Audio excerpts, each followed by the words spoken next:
এই মাসটার নাম শাওয়াল মাস। যদিও হাদিসটা বলছিলাম, কিন্তু একটা মিস্টেক হওয়ার জন্য এই হাদিসটা ওঠে নাই, এই জন্য আবার আপনাদেরকে জানাচ্ছি। রমজানের 30টি রোজা ফরজ। রমজানের 30টা রোজা কি ফরজ, আর শাওয়াল মাসের এই 6টি রোজা রাখা নফল। অনেক ক্ষেত্রে ফরজের এবং নফলের দাম অনেক বেশি হয়ে যায়, যেটা এই শাওয়াল মাসের রোজা।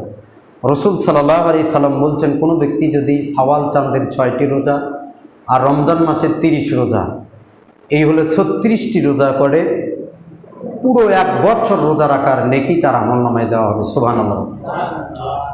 আমরা জানি 30×10 300 হয়। 30×10 কত হয়? 300, আর 6×10 60। 365 দিনে বছর এই 5 দিন রোজা রাখা হারাম, 2 ঈদে আর আইয়ামে তাশরিক যেগুলো দিন আছে। আর এই 360 দিনের নেকি আপনার আমলনামায় যাবে যদি শাওয়াল চাঁদের 6টি সিয়াম পালন করেন।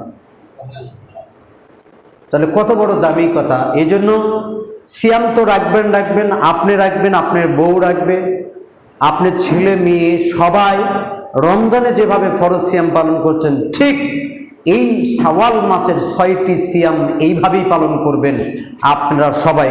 কেন? এই বছর এই রমজান থেকে আরেক রমজানে আস্তে আস্তে যদি আপনি মারা যান, তাহলে সিয়াম অবস্থায় আপনি মারা যাবেন। সুবহানাল্লাহ। তাহলে খুব দামি একটা কথা।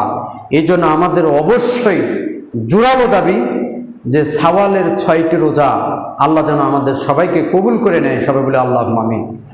আমরাও ধরছি, আপনারাও ধরবেন। হ্যাঁ, এখানে প্রশ্ন, কেউ বলছে 1 নাগারছে। হ্যাঁ, নাগারছে করতে পারেন, শুক্রবারে না রাখাই ভালো। যদি রাখেন সেটা ভিন্ন কথা, তবে না রাখাই ভালো। আপনি নাগারছেও করতে পারবেন, ছেড়ে দিয়ে করতে পারবেন। শাওয়ালের 6টি রোজা অবশ্যই করবেন ইনশাআল্লাহ বলেন। কিন্তু আমাদের সমাজের মধ্যে আমরা যারা পুরুষ আছি তারা মনে করি যে না, এটা শুধু মহিলারা করবে।